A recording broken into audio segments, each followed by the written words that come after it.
میرے دوستو، اس میں دو روایتیں پائی جاتی ہیں۔ ایک روایت یہ ہے کہ جب ابو بکر نے ٹاٹ کا لباس پہنا اور نبی صلی اللہ علیہ وسلم کی محفل میں آئے تو رسول اللہ نے تھوڑی دیر کے بعد دیکھا کہ جبرائیل امین مسجد نبوی کے دروازے پر کھڑے ہیں اور ان کے ساتھ فرشتوں کی ایک جماعت بھی ہے۔ حضور صلی اللہ علیہ وسلم نے غور سے دیکھا کہ یہ تو جبریل بھی ٹاٹ کا لباس پہن کر کھڑا ہے۔ حضور صلی اللہ علیہ وسلم نے پوچھا، جبریل تجھے کیا ہوا؟ فرمایا، اللہ تعالی نے جب دیکھا کہ ابو بکر نے آپ صلی اللہ علیہ وسلم کے عشق میں، آپ صلی اللہ علیہ وسلم کے پیار میں ٹاکیوں والا لباس پہنا ہے تو اللہ کی رحمت کو جوش آیا۔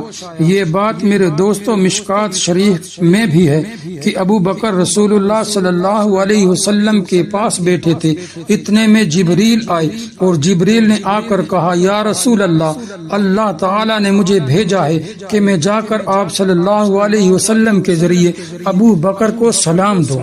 میرے دوستو، حضور صلی اللہ علیہ وسلم نے فرمایا، یہ جبریل آیا ہے، اے ابو بکر جبریل آیا ہے۔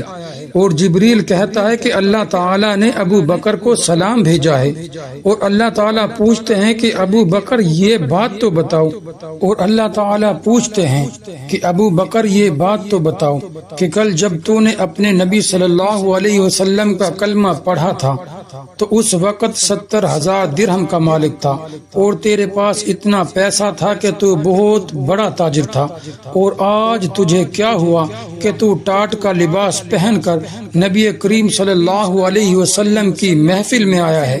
تیرے پاس تو کھانے کو بھی کچھ نہ رہا، بدن پر کپڑے پہننے کو کچھ نہ رہا، اور اللہ نے سلام بھی بھیجا ہے، اور اللہ نے فرمایا ہے کہ ابو بکر سے پوچھو ٹاکیوں کے اس لباس میں بھی ابو بکر خدا سے راضی ہے۔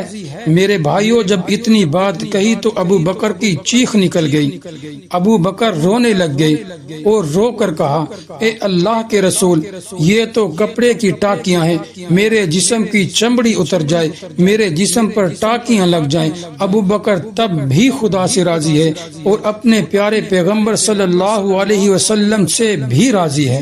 تو میرے بھائیوں، ابو بکر نے تینوں چیزیں قربان کر دی، اس کا مقابلہ کوئی نہ کر سکا۔ اللہ پاک ہم کو ان کے نقش قدم پر چلنے کی ہمت اور طاقت نصیب فرمائے۔ وآخر دعوانا ان الحمد للہ رب العالمین۔